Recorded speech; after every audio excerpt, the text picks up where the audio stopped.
Хуульч шууха их Монгол улсын төр эрх зүйн тогтолцооны талаар танилцуулж байна. Танилцуулгыг нэм жаргал, даваа жаргалнаар бэлдэв. Их Монгол улс байгуулагдсан нь Их Монгол улсын төрийн бодлого, төр засаглалын тогтолцооны талаар танилцуулна.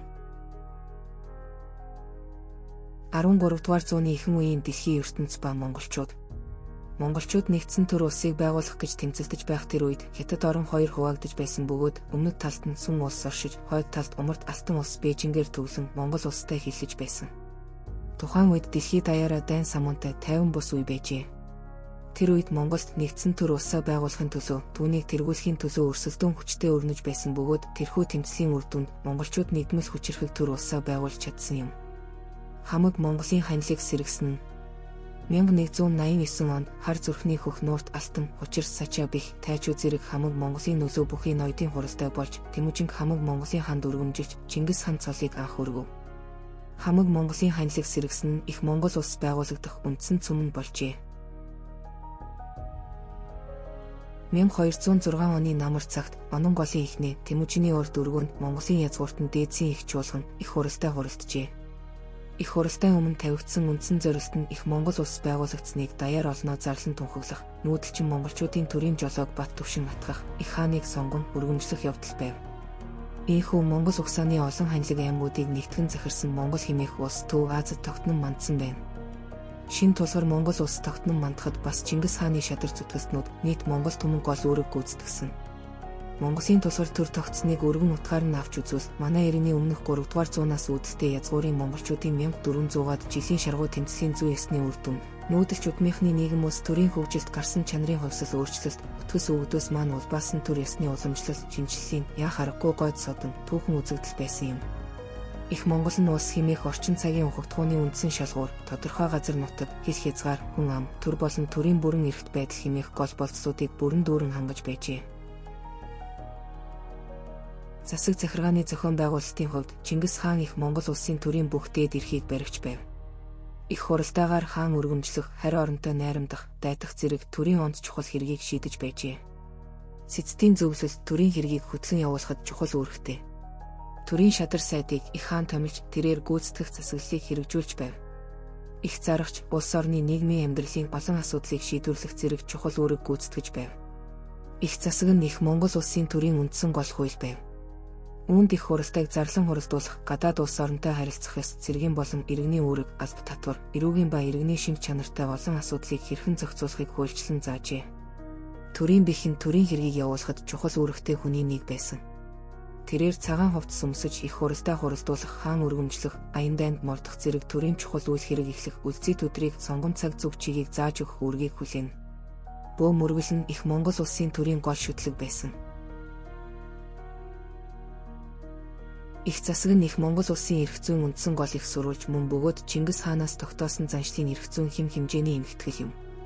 Тус хуулийг бичмэл хууль байсан гэж үздэг боловч эдгээр хүртэл жинхэнэ ихээрээ олдоогүй.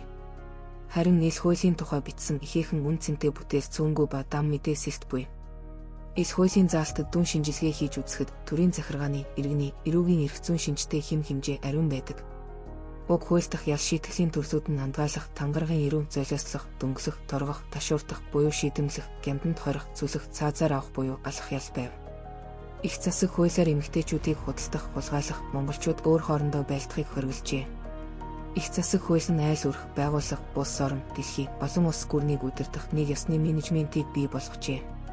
Мөн хүн төрөлхтний соёл иргэншлийн ололтыг хүндэтгэж хөгжүүлэхэд үзэл санаа, хуулийг хэрэгжүүлэхийн үзгэр дуурайлал, хүнийг шүтэн бишрэх эрхийг онцгойлон үзэж байсныг, тэрчлэн шүүхийг боловсронгуй болгох оролдлого хийж байснаараа Монголын болон дэлхийн эрх зүйн хөгжилд томоохон үүрэг гүйцэтгэжээ. Их засаг нь урд өмнө мөрдөгдөж байсан заншлын хэм хэмжээ, өмнөх үеийн хаадын тогтоосон хэм хэмжээ, Чингис хаан, түүний залгамжлагч хаадын тогтоосон хэм хэмжээ, их хуралдаагаар хэлэлцэн тогтоосон хэм хэмжээ, шихэх утаг түүнээс хойш үеийн зангарагчдын тогтоосон хэм хэмжээ зэргээс бүрэлдэн бий болж байв. Хубилай хааны хамгийн анхны хууль нь 1262 оны ярьж эмхтгсэн хуулийн бичиг бөгөөд зохиосон энэ хуулийн бичигт зөвхөн Умард Хятадын ард иргэдийг захиран барих тухай бичсэн гэжээ. 1264 онд шинэ эмхтгсэн хуулийн бичиг.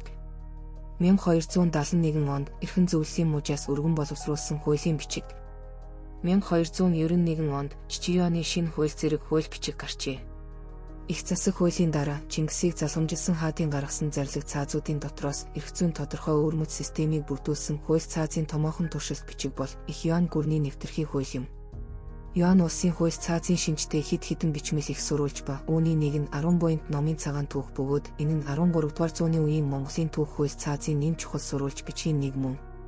Цагаан түүхэнд Их Юан гүрний төрийн бодлого номлол, төрийн байгууллага, түүний эрх хэмжээ, төрийн албан тушаалтан хийгээд жирийн ард иргэдийн зан үйлийн хэм хэмжээ зэргийг нэм тодорхой заан тусгасан. Астан хааны цаазын бичиг хэмээн нэрсэн нийс цаазыг умард Юан улсын төгсгөл үеэр Монголын баруун гарын улс мөрдөж байсан гэдэг. Эс цааз бичгийг 1578 оноос 1582 оны хооронд баталсан хэмээн үздэг. Их Монгол улсын төр засаглалын тогтолцоог схемчлэн тайлбарлая. Их хаанд зөвлөх эрх бүхий байгууллага бол их хуралдай байсан. Их хуралдай нь өмнөх үеийнхээс зохион байгуулалтын хэлбэрийн хувьд боловсронгуй болж төрийн дээд байгууллагын шинжийг агуулж байсан. Чингис хаан дэргэдээс эцдийн зөвлөлийг байгуулж, улс төрийн бодлоготон, эрдэмтэн мэрэгдийг оруулж, тэдний санал бодлыг анхааралтай сонсдог байжээ. Их Монгол улсын нутаг дэвсгэрийг бүхэлд нь баруун, зүүн, төвийн гэсэн 3 том түмэнд хуваасан. Төвийн түмнийг Наяа ноён захирч, түүний мэдэлд 3 голоор савсан төвийн нутаг хамрагджээ. Баруун түмнийг Боорчид захирч, Алтай нуруу орчмын нутаг түүнд харьяалагджээ. Зүүн түмэн Хянганы нуруу орчим харьяалагдаж, Мухулаан захиргаанд байв. Их хаан гүйцэтгэх эрх мэдлийг хэрэгжүүлэх зорилгоор улс орны амьдралын хүрээ салбарыг хариуцсан төрийн сайд нарыг томилж байжээ. Их түмэн нь дотроо хэд хэдэн бага түмэн нь мянгат, зуут, аравтад тус хуваагдаж байв. Тэдгээр нь байлдааны үед 10-аас 10 мянган цэрэг гаргах, 50 цагт тогтоосон хэмжээний татвар төлөх үүрэгтэй байжээ. Хуульч Шууха Их Монгол улсын төр эрх зүйн тогтолцооны талаар товч танилцууллаа. Хуульч Шуухатай хамт төр эрх зүйн түүх судлаарай. Мэдлэг бол хүч. Хамтдаа хөгжицгөөе.